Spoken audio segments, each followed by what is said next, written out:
Well, folks, it's leader time. Yes, you've chosen your fly rod, you've chosen your fly line, you've chosen your flies. But the important thing is what's going to connect between your fly line and your flies, leader lengths, and how you attach them.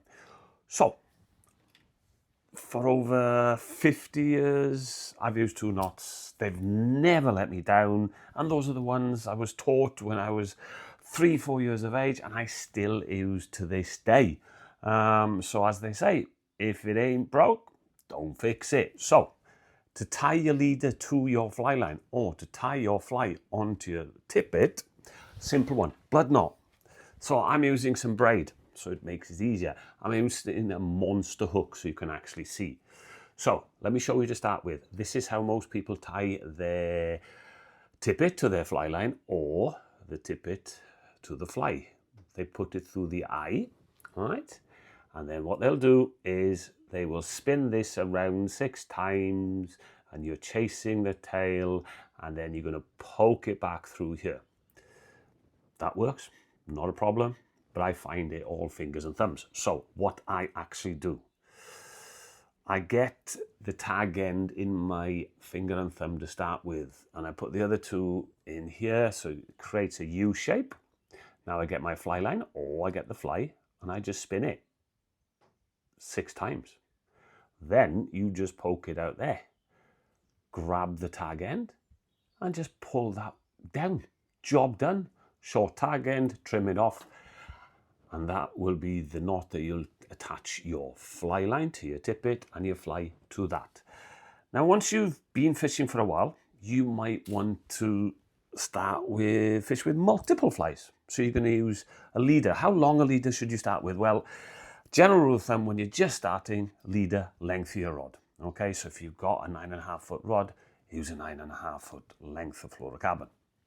Then you might want to use 2 flies. That's 2 options for the fish to take. It could be 2 different flies at the same time.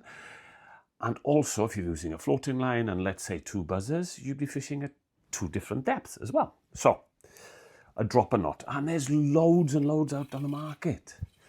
So, I'm going to show you the one I use and have used all my life. Now, it's your choice. Now, you can either cut it and retie, or you can just add a length on. So for instance, if you're thinking of a 10-foot leader, you come back to 5 foot and then you can add a piece to create a dropper, or you can cut it and retie it. I'm going to add a piece. Simple and easy. We get the length. Right, what we're going to do is this.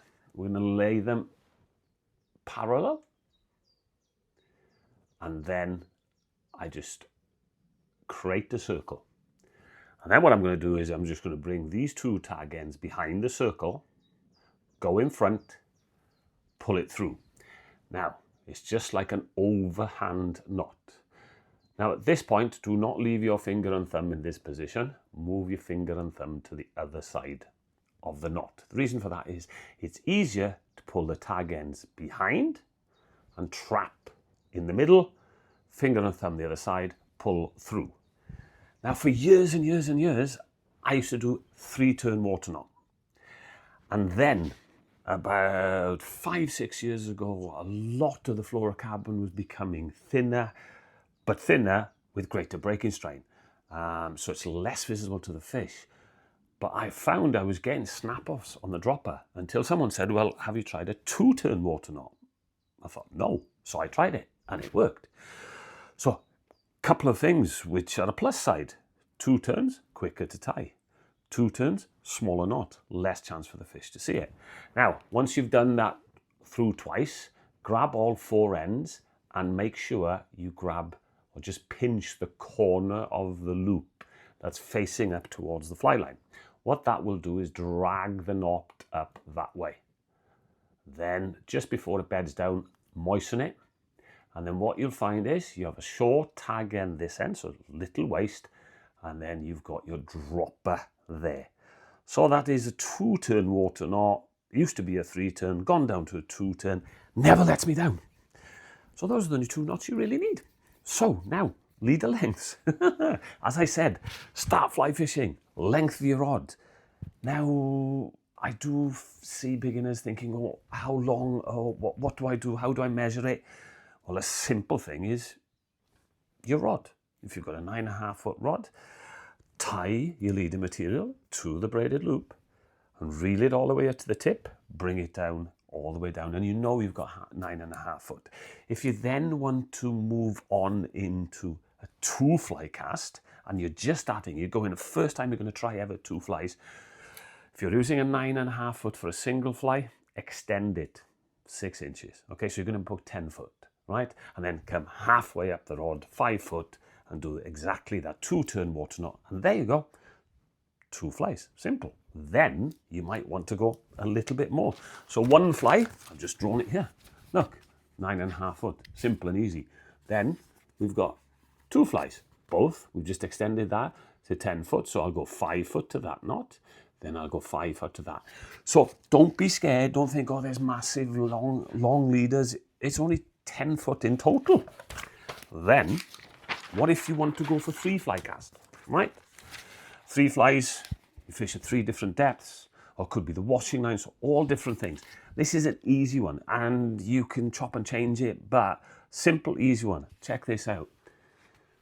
First dropper, so 5 foot from your line to the first knot, then 5 foot to the next dropper, and then 5 foot to the point. It's only 15 foot, so it's not masses of leader in the air. You're not going to get tangles. Relax, and that is an easy way to get from using a 1 fly, then onto a 2, and then to a 3 fly, and then the last one, I had to put it in, right? It's the bung setup. Right, if you fish small still waters which are heavily pressured, right, I think this is an important point. If you're using a floating line, from your end of your line to your bung, right, a lot of people have this distance too short. Me personally, I am a minimum in that distance of 6 foot. And the reason for that is this. When your fly line is on the surface and your bung is on the surface, but whatever fly you're suspending underneath is directly underneath the bung, if the fly line's too close, it can be 2 things on the surface of the water that the fish can see.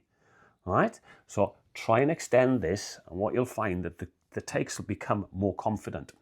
Right, what about this depth? Well, you can fish 2, you can fish 3. If I'm fishing large reservoirs, the critical depth, I think, on fishing buzzers suspended on a bung is around 10.5 foot. So my starting point is 3.5 foot to the top dropper, 3.5 foot to the middle dropper, and then 3.5 foot to the point. So I've got 3.5, 7, 10.5. All right. Then if you find that takes dry up, you might have to extend and go a little bit deeper, especially if it gets really sunny, it gets warm, the fish drop down. I remember in a match years ago, started really well, and then everything dried up. Friend of mine, another boat, had extended it, he got down to 12 foot, and he carried on catching because those fish had just dropped in that level.